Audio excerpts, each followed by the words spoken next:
Maplewood Park was nestled in the heart of a quiet suburban town, a picturesque space where families gathered for picnics, children played on evergreen grass, and couples strolled hand in hand, basking in the warmth of community life. Among the laughter and joyous chatter sat Mr. Harris, a black veteran in his 60s on a worn park bench. He was dressed neatly in a pressed button-up shirt and slacks, emphasizing a dignity that was hard-won through years of service and sacrifice. Mr. Harris gently scattered seeds for the pigeons, losing himself in the pages of a well-loved book. The sun bathed the park in a golden glow, offering a peaceful moment within a setting shaped by everyday life. As he turned a page, a group of loud teenagers approached, their laughter ringing like alarm bells. The pack was led by Jake, a brash and arrogant teenager who was a typical representation of youthful indifference, emblematic of privilege cloaked in ignorance. Jake, with his white skin and bravado, noticed Mr. Harris and an impish idea took root in his mind. "Hey, look at that guy," Jake called to his friends, pointing at Mr. Harris. "What's he doing, loitering like a beggar?" The laughter erupted like fireworks, loud and blinding. Jake's friends egged him on, fueling his conduct with their applause for his juvenile mockery. Amid the steady rhythm of the park, Mr. Harris glanced up, meeting their gazes for a fleeting moment. He recognized the look of derision overshadowed by the ignorance that young people waged against those they deemed less worthy. "What's wrong, old man? Too lazy to find a real job?" Jake shouted, his voice rising above the crowd. The remark sparked a round of laughter in the shallow hearts that failed to see the real story intertwined in Mr. Harris's silence. "That guy probably just lives off welfare," Jake added, shoulders shaking with laughter. "Can't even dress properly. What's he thinking, showing up here looking like that?" Mr. Harris looked back down, choosing not to engage in the provocations thrown his way. His heart ached. Hurtful words weren't new to him, but the blatant display of racism still stung. The truth was, he had faced far worse things in life than this foolish teenager: combat, the loss of comrades, and the stark reality of socioeconomic barriers built on skin color and unfounded prejudice. Jake's words were not filled with malice alone. They were an exercise in power. They showcased how quickly society could forget the struggles and sacrifices of those who had built its very foundations. With each taunt, Jake swelled with confidence, feeding off the hesitant laughter from his friends who bore the weight of privilege. They were reluctant to confront the underlying issues Jake presented, caught instead in the spectacle of youthful arrogance. As more park visitors noticed the verbal harassment, their reactions varied, but mostly leaned toward silence. Some observed with concern, others averted their gaze, uncomfortable yet unwilling to interfere. Outwardly, it seemed as if they had all decided to prioritize their comfort over intervening against injustice. "What do you suppose he's doing here all by himself?" Jake crookedly laughed, gesturing with exaggerated motions. "Maybe he's waiting for his welfare check," one of Jake's friends chimed in, further escalating the cruelty. The crowd began whispering among themselves, echoing Jake's malicious tone. Mr. Harris continued to remain calm, feeding the pigeons with deliberate care. He was resolute. He would not grant Jake the satisfaction of acknowledging the slurs aimed his way. "You shouldn't be here, old man. Go home, where you belong." Noise crackled in the air as Jake's friends laughed, complicit in their ignorance. Mr. Harris's heart felt heavy beneath the weight of their mockery. It was unsettling to know that some had no sense of understanding or compassion, a stark reminder of the divisions that lay in humanity's shadows. As the insults escalated, he felt the familiar flood of hurt stab at his core. The memories of the battlefield resurfaced during these moments, pretending to shield himself in a veneer of resilience as the park softly faded away. The sacrifices he'd made didn't seem to matter to Jake, a teenager who had yet to learn the depths of love and respect. With his confidence bolstered by laughter, Jake pressed on, his viciousness intensifying. "No wonder nobody's sitting with you," he jeered, the smirk stretching across his face. "A real loser." Mr. Harris, though deeply affected, maintained his composure. "You don't know me, son.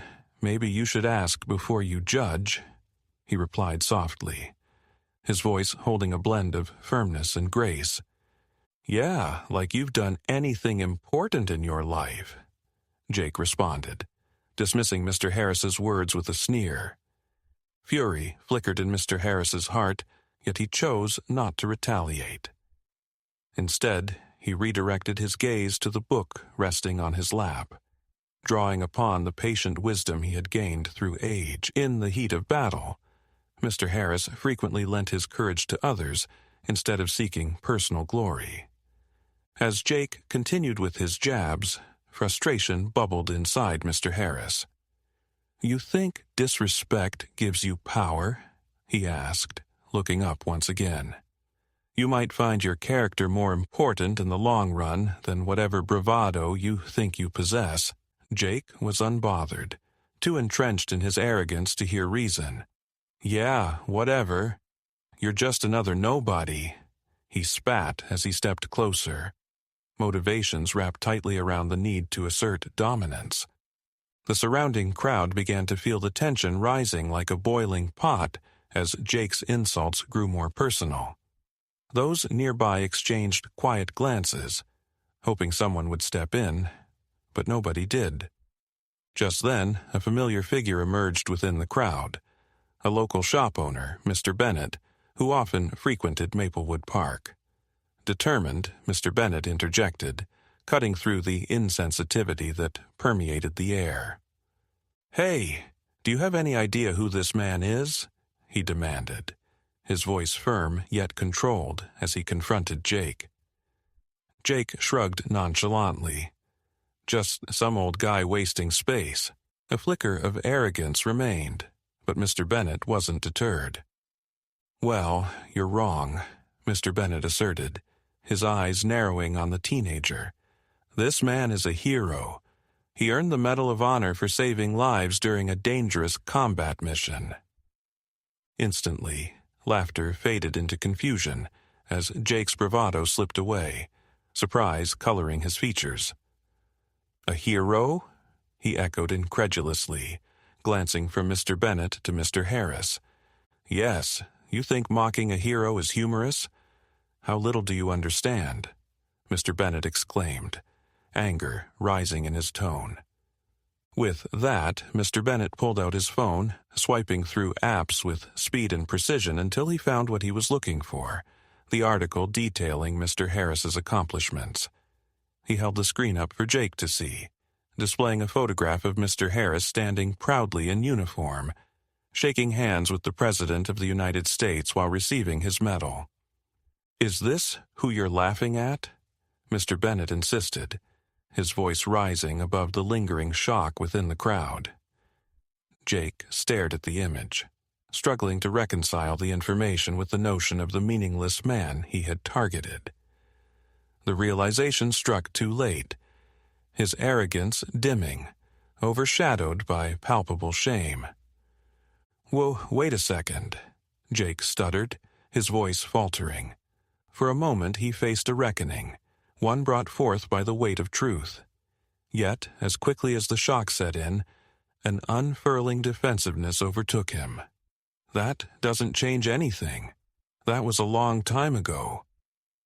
Mr. Harris's eyes remained steady, piercing through Jake's false bravado as he prepared to share a memory, one tinged with valor and sacrifice. "You see this as meaningless? On that day, my life and the lives of others hung in the balance. I didn't do it for recognition. I fought for people of all backgrounds, of all colors. We were all human, Jake." The crowd listened intently, every word resonating in the air as heads turned toward an undeniable reckoning. Mr. Harris continued, revealing a piece of himself, a glimpse stolen from the past he had carried with him over the years. "I remember the moment clearly," he said, his voice steady, flowing like a river regardless of the rapids. "We were under heavy fire in a combat zone. I lost friends that day. Their lives became bouquets of memories left unguarded. When others were frozen by fear, I charged into danger and brought them to safety. They were not just soldiers, they were my brothers." Jake's friends grew quiet as the impact of Mr. Harris's story penetrated their veneer of indifference. The idiocy of their past laughter became an unspeakable burden, a darkness they were forced to confront. "I did what anyone would have done," Mr. Harris continued, the gravity of his words deepening. "It was my duty, my honor. But young men like you, who judge without understanding, disrespect the very foundation these sacrifices stand upon." The air was charged with tension as a sense of defeat began to settle over Jake. Humiliation and shame wrapped around him like a shroud. "I need to go," he muttered, retreating from the park, the echoes of the confrontation pounding in his ears. Alone in his bedroom, Jake sank onto his bed. Almost instinctively, his fingers reached for his phone, mindlessly scrolling through social media. His mind buzzed with the echoes of the confrontation. Mr. Harris's words replaying like an unshakable mantra. In that moment, Jake could no longer bear the weight of ignorance that once shielded him. Unable to shake the weight of the previous day, he decided to delve deeper into the truth behind Mr. Harris. He turned to the internet, poring over articles, videos, and interviews detailing the life of the veteran he had unjustly ridiculed. By the end of the night, Jake found himself face to face with numerous stories of heroism, sacrifice, and a relentless pursuit of justice. Mr. Harris's journey stretched far beyond the medals he earned. They danced along the contours of his humanity. Jake's heart sank heavier, transformed under the harsh light of truth. This reflection illuminated every misconception he had formerly accepted without challenge. The next morning, Jake made a decision, a deliberate leap toward responsibility. He sensed an overwhelming desire to apologize, to confront his ignorance, and to seek redemption. This time, he would not hide behind the guise of arrogance but confront the moral failure of his past choices. Jake returned to Maplewood Park, each step heavy with anticipation and regret. In the distance, he spotted Mr. Harris once again, seated on the familiar bench, the sight invoking a sense of responsibility he had long avoided. "Mr. Harris?" Jake called out, struggling to find his voice.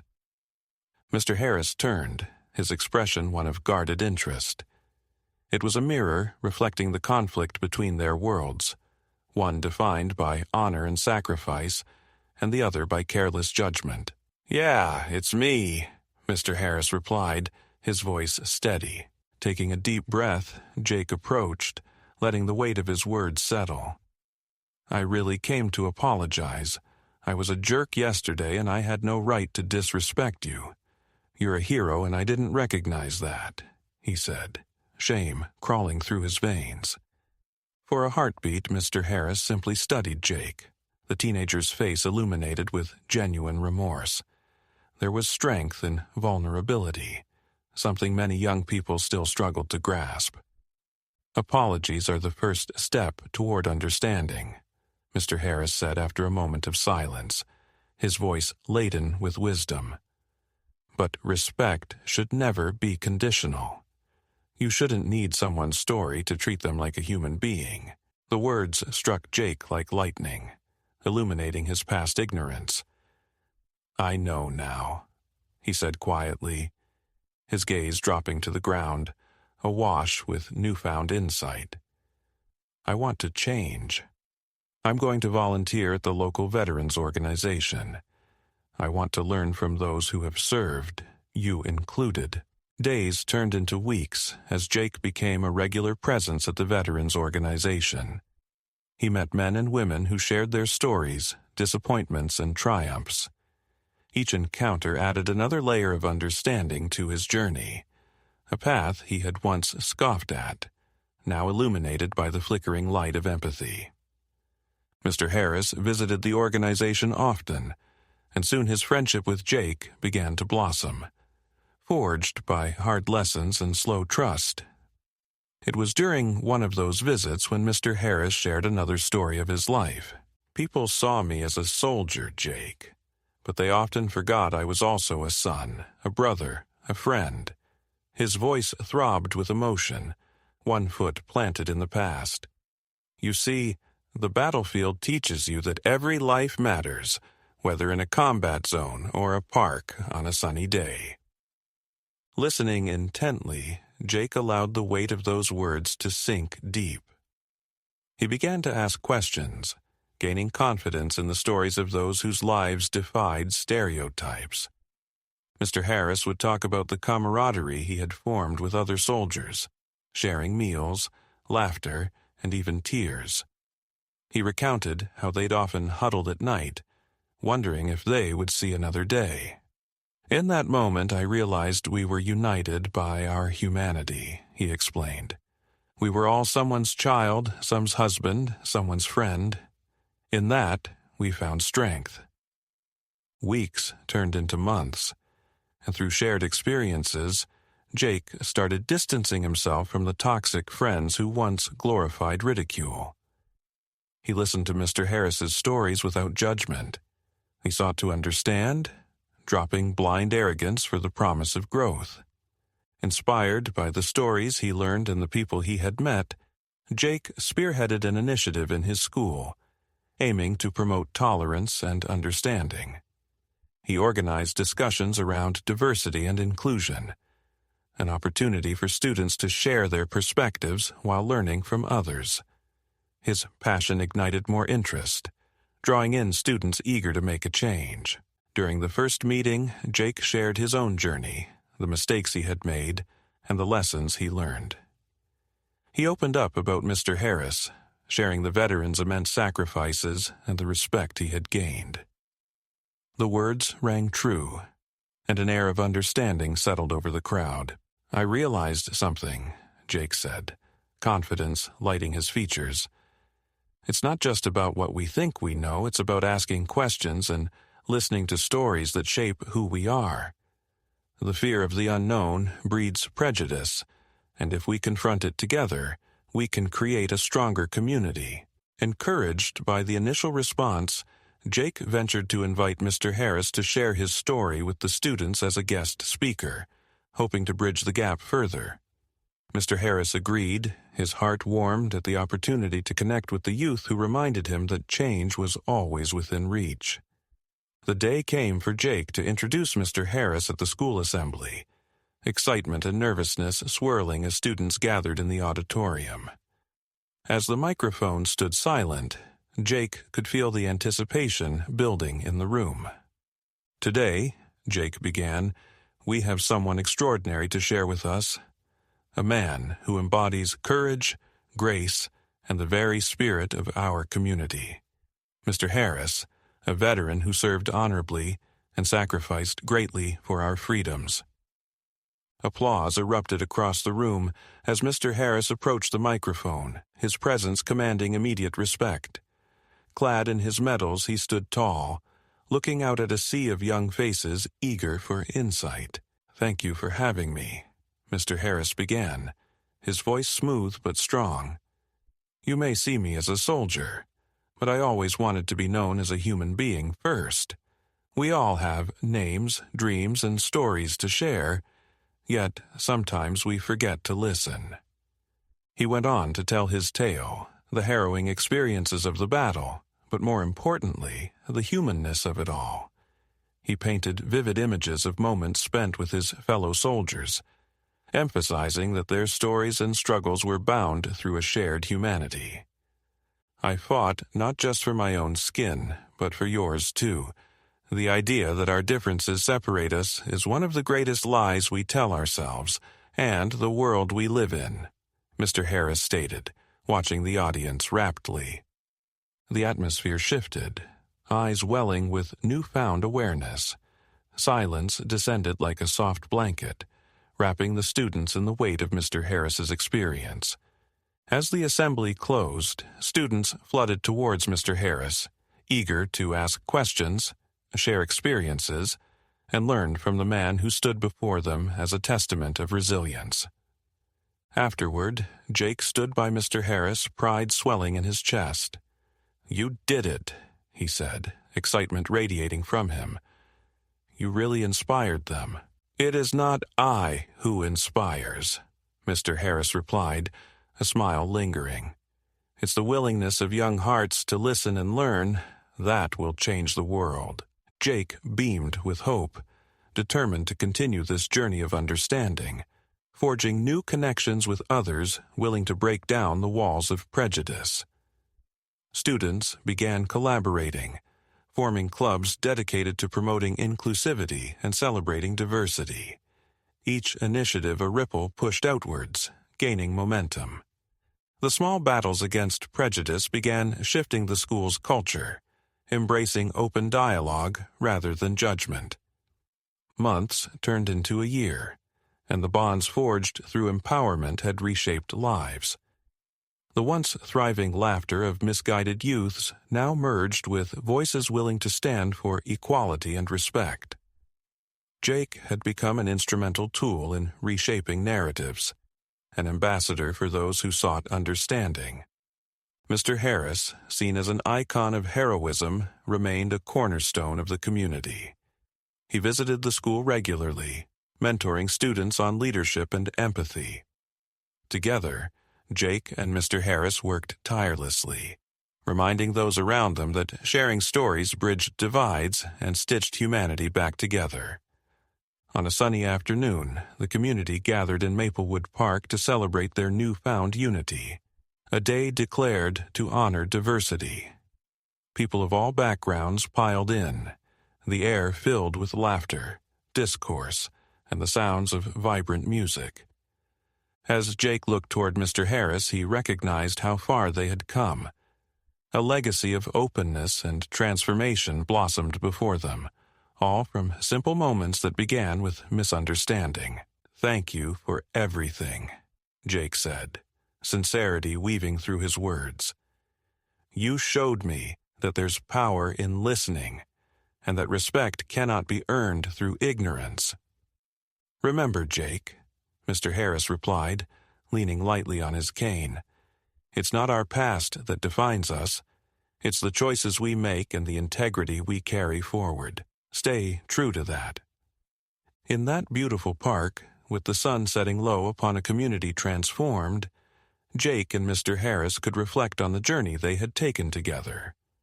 The past may have held painful moments, yet every day offered another opportunity to foster understanding, and the seeds of change were beginning to bloom, both in their hearts and the home of Maplewood. Together they laughed, fed the pigeons, and worked toward a brighter future. Where ignorance had once thrived, now stood a celebration of courage, a living reminder that heroes wore many faces, and understanding would guide them home.